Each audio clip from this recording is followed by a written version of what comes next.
Hello, welcome back to Atsushi LiveNoding. In this episode, I'm gonna share with you this node setup, and I will give some kind of breakdown on how to I create it. Basically, it's Cycles node setup that's kind of combined with animation nodes, and you end up with something like this, something pretty abstract. And this is actually kind of roughly inspired by work by Atsushi Tadokoro. He has these installations and basically some kind of computer graphic artworks. They are all abstract and it's kind of like endless pattern. All of these can actually be recreated using cycles in Blender.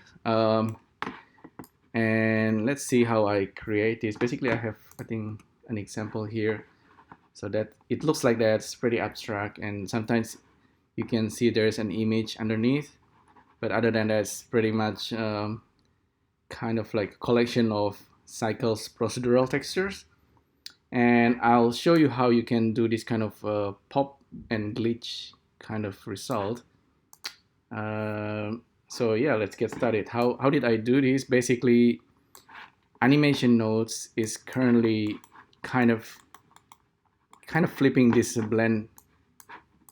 You can see how the animation nodes is controlling all these mix nodes.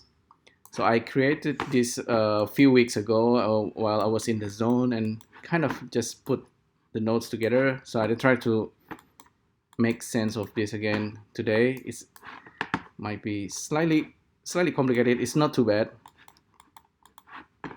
This is basically kind of like a mix of pattern that's distorting an image. Sometimes just an offset of UV, things like that. But this guy right here is really just modulating the mix node.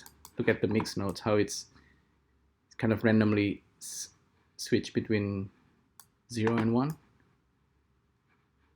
If I just delete, maybe before I delete everything, look at the animation nodes first. So I have a frame, I have a vector wiggle. Vector wiggle is generating all this vector value, and the vector value I separated into 3 different values, and I just control the mix factor. If I delete the animation nodes, I don't delete it, just turn it off. We don't see anything, and we can switch to cycles now and look at what's actually going on.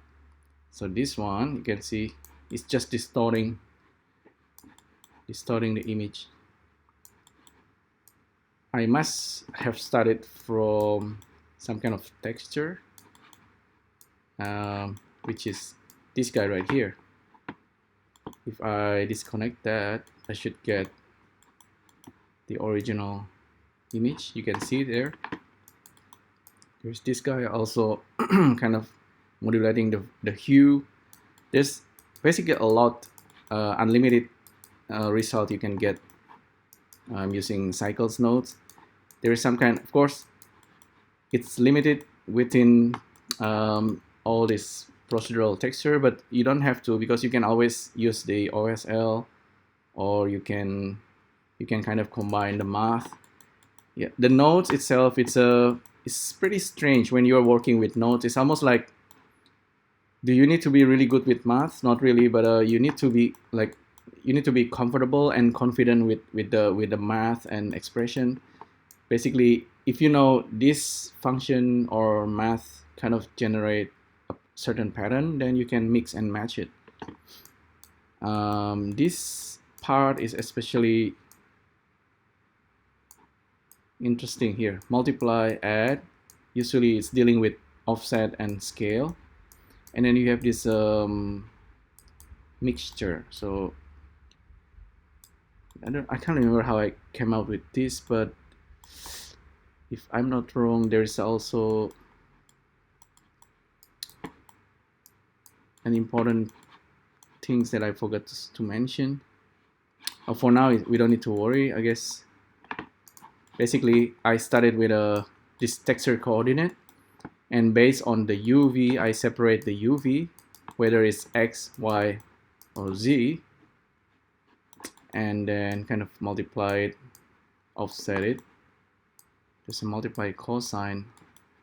There's an extra math functions, and I'm kind of mixing everything. This can be a lot more cleaner, but this is, you get the idea. This is just all this kind of value that distort this image. And apart from that, I also use this hue. And all sort of things, you know, to bring back the value back. Sometimes you want this, sometimes you don't need this value. You can just skip it. You get something that's a little bit more abstract. Let's see. Yeah, I think I put everything together in a way that it's kind of hard to backtrace what's actually going on.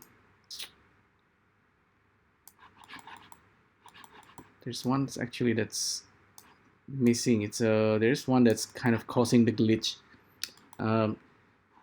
So the idea here is really you start with some kind of original value, whether it's generated or from the UV or based on object camera, etc., or based on another object.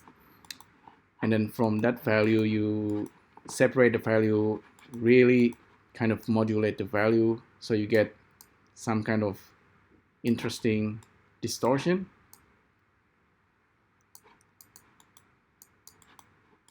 And then you use that to modify and distort an image. The image can be anything, but this is important also. And other than that, this is the hue. You can basically separate the hue, so you get separation of RGB, and then you can mix it back. That's also kind of useful to have like a glitch effect, and then you mix it together using linear light. Yeah, I probably might actually do a simpler video, but I will give you this setup anyway. I might change the image because it's my artwork here, but you can use any picture. So I started with this. So that's the original image without any kind of distortion. Yeah, I think if you just plug it in, so you get that. But anyhow, that's a quick look at how you can generate. Basically, the idea is you can really create all this using Cyces node. Not as easy. This one, it was made, I think, using codes, and it's the open.